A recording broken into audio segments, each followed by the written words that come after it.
ما سقط سقف بيتهم، والضرر اللي سببه لعائلته وبالخصوص لزوجته اللي فقدت جنينها بسبب السقف المتهالك اللي المفروض يحميهم من المطر والبرد وحرارة الصيف. وبعد المناشدة اللي وصلتنا من أخونا والاستجابة السريعة من قبل فريقنا والناس الخيرة اللي تبرعت وساهمت بترميم البيت كاملا حتى يكون جاهز للسكن، توجه أعضاء الفريق وكلهم همة وإرادة وبأقل وقت حتى يكمل البيت، ونشاهد ابتسامتهم وراحة بالهم اللي تسوى كل شيء، لأن حق الإنسان على الإنسان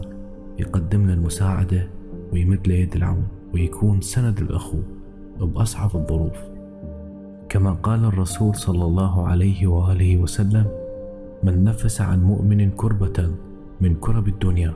نفس الله عنه كربة من كرب يوم القيامة، ومن يسر على معسر يسر الله عليه في الدنيا والآخرة، ومن ستر مسلما ستره الله في الدنيا والآخرة، والله في عون العبد ما كان العبد في عون أخيه.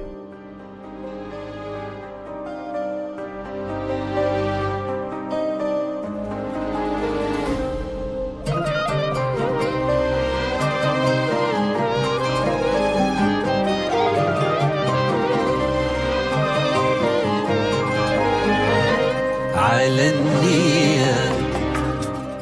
ربك ينطي دون حساب، وإذا انسد باب يفتح الله 100 باب، والمكتوب لك تلقاه أحلى من اللي تتمناه، وأهل الخير ما يخلصون على نياتكم ترزقون.